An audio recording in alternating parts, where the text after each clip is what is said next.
शेतकरी बांधवांनो, प्रलंबित कर्जमाफीला हिरवा कंदील, 1400 कोटींच्या प्रस्तावाला मंजुरी. मित्रांनो, अखेर या कर्जमाफीचा लाभ आता शेतकऱ्यांना कधीपर्यंत मिळणार आहेत आणि हे 14 कोटी रुपये जे मंजुरी मिळालेली आहे हे कोणकोणत्या शेतकऱ्यांना मिळणार आहेत, संपूर्ण माहिती आत्ता या व्हिडिओच्या माध्यमातून आपण जाणून घेऊयात. त्याआधी तुमच्या सर्वांचं स्वागत आहे आपल्या शेतकरी मित्र या यूट्यूब चॅनलवर. आणि मित्रांनो, तुम्हाला रोज या चॅनलच्या माध्यमातून अशीच महत्त्वपूर्ण माहिती पाहायला मिळणार आहे, विश्वसनीय माहिती पाहायला मिळणार आहे, कारण आपल्या शेतकरी बांधवांसाठी सुरू केलेलं हे एक महत्त्वपूर्ण आणि विश्वसनीय असं यूट्यूब चॅनल आहे. अपेक्षा करतो की भरभरून तुम्ही आपल्या या चॅनलला सपोर्ट कराल.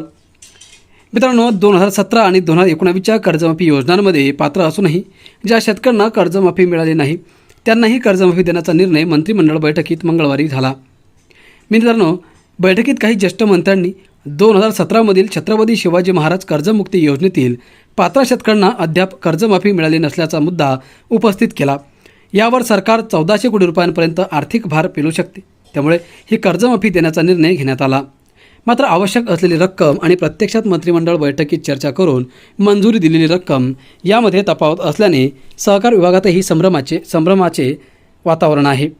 यामुळे रक्कम निश्चित करण्यासाठी सहकार मंत्री बाबासाहेब पाटील, सहकार विभागाचे प्रधान सचिव प्रवीण दराडे आणि सहकार विभागाच्या अधिकाऱ्यांची मंगळवारी उशिरापर्यंत बैठक सुरू झाली. छत्रपती शिवाजी महाराज कर्जमुक्ती योजनेत 6,56,000 कर्ज खात्यांना 5,975 कोटी रुपयांची कर्जमाफी देणे शिल्लक होते. पात्र शेतकऱ्यांनी उच्च न्यायालयात दाद मागितल्याने मागील हिवाळी अधिवेशनात 500 कोटी रुपये पुरवणी मागण्यांमधून निधी मंजूर करण्यात आला होता. मंजूर निधीतून 66,000 शेतकऱ्यांची कर्जमाफी करण्यात आली होती. सध्या या योजनेतील 5,90,000 शेतकऱ्यांची कर्जमाफी प्रलंबित आहे. त्यामुळे नेमक्या किती खात्यांना कर्जमाफी मिळणार याबाबत संभ्रम निर्माण झाला आहे.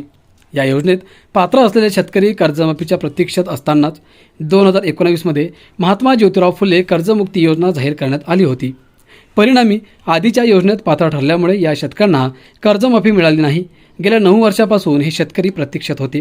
त्यामुळे या शेतकऱ्यांना कर्जमाफी मिळावी अशी मागणी मंत्रिमंडळ बैठकीत काही ज्येष्ठ मंत्र्यांनी केली. त्यावर चर्चा करून मान्यता देण्यात आली.